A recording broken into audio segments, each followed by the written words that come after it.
Hello friends, स्वागत है आपनु मारा रसोड़ाना काठियावाड़ी स्वादमां।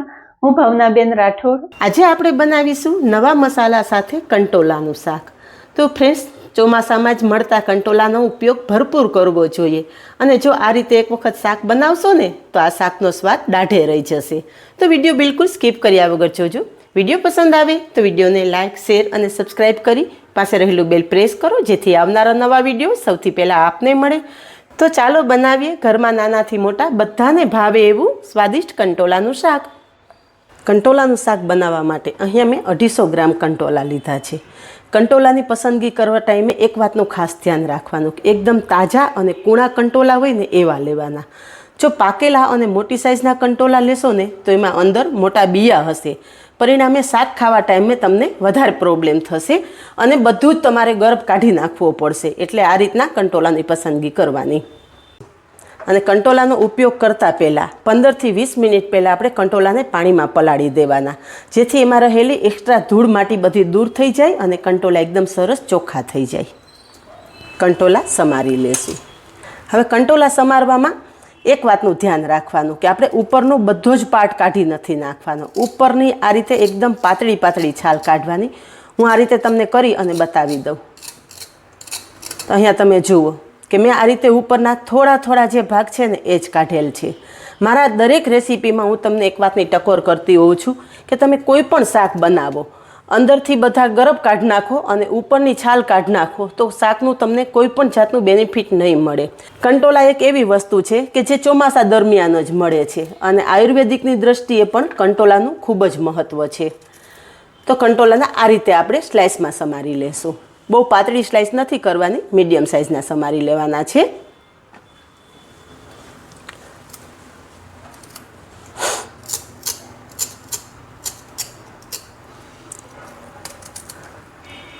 તો અહીં આપણા કંટોલા અંદર એકદમ કૂણા છે એટલે બિયા કાઢવાની કોઈ જરૂર નથી।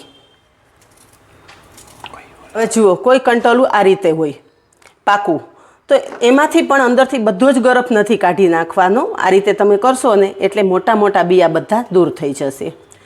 ઘણા લોકો કંટોલાનું શાક બનાવતા હોય ને તો ઉપરની બધી છાલ કાઢી નાખે અને અંદરનો બધો ગરફ કાઢી નાખે અને પછી કંટોલાનું શાક બનાવતા હોય છે, પણ આ રીતે કરશો ને તો તમને કંટોલાના પૂરેપૂરા બેનિફિટ મળશે। તો બિયા કાઢી અને આ રીતે સમારી લેશું। આ રીતે આપણે બધા જ કંટોલા સમારી લેવાના છે। બધા કંટોલા સમારી લીધા છે તો સમારેલા કંટોલા સાઈડ પર રાખી દેશું અને શાક માટે સ્પેશિયલ મસાલો બનાવી લેશું। તો મસાલો બનાવવા માટે અહીંયા મિક્સર જારમાં આપણે 25 થી 30 નંગ સિંગદાણા ઉમેરશું। સિંગદાણાની સાથે 8 થી 10 કળી લસણ ઉમેરશું। લસણ ના ખાતા હોય તો સ્કીપ કરી શકો છો। 2 ચમચી તલ ઉમેરશું અને 1 ચમચી વરિયાળી ઉમેરશું। બધું જ પીસી લેશું। અહીંયા મસાલો પીસી લીધો છે અને તમે જોઈ શકો છો કે આ રીતે મેં થોડો રફ રાખેલો છે, એકદમ બારીક નથી પીસી લેવાનો। પીસેલો મસાલો આપણે બાઉલમાં લઈ લેશું। હવે એની સાથે રેગ્યુલર મસાલા કરી લઈએ। સ્વાદ પ્રમાણે મીઠું, 1.5 ચમચી લાલ મરચું પાવડર। લાલ મરચું પાવડર તમારા ટેસ્ટ મુજબ તમે વધારે કે ઓછું કરી શકો છો। 1/2 ચમચી હળદર અને 1.5 ચમચી ધાણા જીરું પાવડર ઉમેરશું। આ શાકમાં બધા જ મસાલા ચડિયાતા ઉમેરવાના જેથી શાક એકદમ ટેસ્ટી લાગે। એની સાથે જ 1/2 ચમચી ખાંડ પણ ઉમેરી દઈશું। ખાંડ પણ તમે તમારા ટેસ્ટ મુજબ ઉમેરી શકો છો। જો તમને ગળાશ પસંદ ના હોય તો ખાંડ સ્કીપ કરી શકો છો। હવે બધો જ મસાલો હાથેથી ચોળી અને મિક્સ કરી લેશું।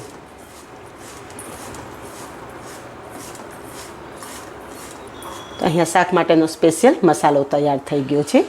આ મસાલો સ્ટોર કરવામાં તમારે લસણ નથી ઉમેરવાનું, બાકી બધા મસાલા મિક્સ કરી અને તમે આ મસાલો 1 મહિના સુધી ફ્રીજમાં સ્ટોર કરી શકો છો। હવે શાક બનાવી લઈએ। શાક બનાવવા માટે ગેસ પર કઢાઈમાં તેલ ઉમેરશું। તેલ ગરમ થતાં 1/2 ચમચી રાઈ, 1/2 ચમચી જીરું અને 20 થી 25 મેથી દાણા ઉમેરશું।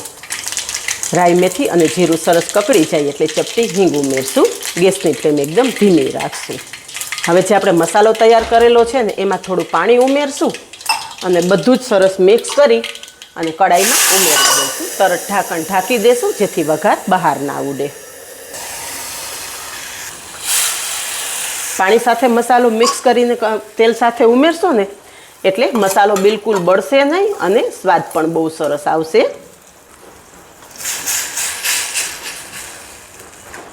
બધો જ મસાલો આપણે તેલ સાથે એકદમ મસ્ત સાંતળી લેશું. તો અહીંયા તમે જુઓ કે થોડી જ વારમાં મસાલો સરસ સંતળાઈ ગયો છે અને બધું તેલ છૂટું પડી ગયું છે. તો સમારીને રાખેલા કંટોલા આપણે કડાઈમાં ઉમેરી દેશું.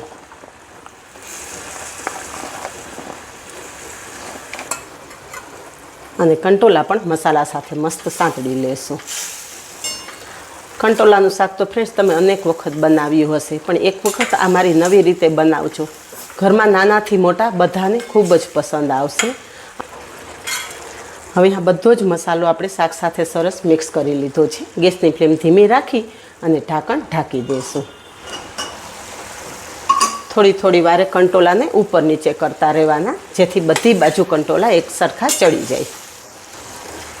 ઘણી વખત એવું બનતું હોય છે કે ઘરમાં વડીલોને તો કંટોલાનું શાક ભાવતું જ હોય છે, પણ બાળકો કંટોલાનું શાકનું નામ પડે ને ત્યાં મોઢું બગાડતા હોય છે. પણ આ રીતે જો તમે કંટોલાનું શાક બનાવશો ને તો ઘરમાં નાનાથી મોટા બધાને ખૂબ જ ભાવશે.